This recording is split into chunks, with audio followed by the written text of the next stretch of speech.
What is going on, everybody? Welcome to your 30-second Java tutorial.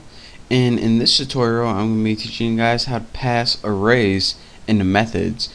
Now, I taught you guys how to make basic methods, and I also taught you guys how to use simple variables in methods, but arrays can be a little tricky, so that's what I'm going to teach you guys how to do this time. So before we start passing arrays into methods, we actually need an array. So let's go ahead and make one again called Bucky, and just make your array initializer and put 3, 4, 5, 6, 7. Might as well. And that's that for now. So now that we have an array, we actually need to build a method to do something to this. So here's your main method right now. So go outside your main method, and again, make sure you're inside of your class by outside your main method, and go ahead and type public static void, and then name your method. I'm just going to name my change because I'm going to want to change my array.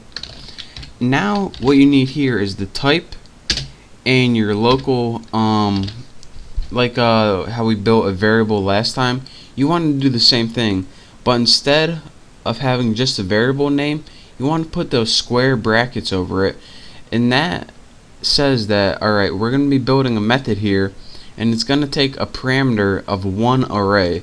So make sure you name a variable, which is actually an array, and add those square brackets, and that's how you tell that you're going to be putting an array in here. Next, go ahead and let's add something so we can put in our method that we just built. So in this method, what do we want to do to change our array? Let's just say we want to take all the values in our array and add 5 to them. Just add something real simple so I can show you guys. So just add a basic for loop to loop through it. But int counter, let me make sure I spell it right, set it equal to 0 because that's the first index. Counter is less than x length, and remember that's a built-in thing that Java knows. And then just add 1, and let's just put x counter and plus equal 5. And what this does right here is it takes all the indexes in the array and adds 5 to each value of them. So again, you should know what this does already. Don't forget to put it in a separate method aside from your main one. So now that we got a separate method built, and again, the most important thing probably in this tutorial is in this parameter, in this method, make sure to have an array instead of just a regular variable. So now back in our main method, what we want to do is just call the method. So how you do this is put the method name, and in your parentheses go ahead and write the array name. So mine is Bucky. And again, since Java already knows how long it is, you don't have to put how many elements, like 4 or 5. All you have to put is the name of the array. Since this is Bucky with this many elements, just put Bucky, and it knows automatically how many elements it's supposed to pass into your array. So now our array is changed. So we made an array, we changed it, so now we just got to print it out on the screen so we can see it.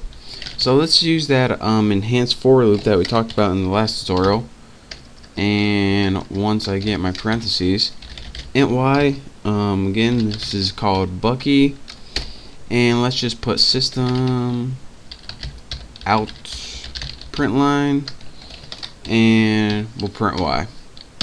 So that should work, I believe. So let's go ahead and run this, and as you can see, the original array was 3, 4, 5, 6, 7, and our new array is 8, 9, 10, 11, 12.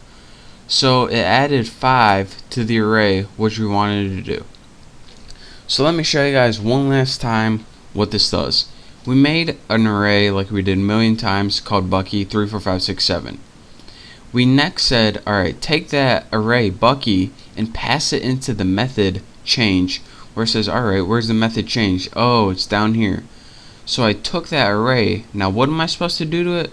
Oh, take each of the values and add 5 to them. Alright, I did that. Now let's come back here. Alright, what do you want me to do next? Well, just print it all out on the screen, and we know how to do that from last time. So make an array, change it, print it out on the screen. And again, the syntax is a little different than making a regular method, so pay attention, especially that you don't need a number right here, and also that you need to define your array right here.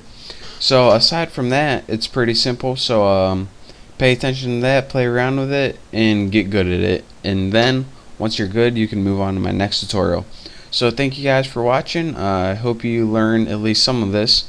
Don't forget to subscribe to my channel, and I'll see you next time.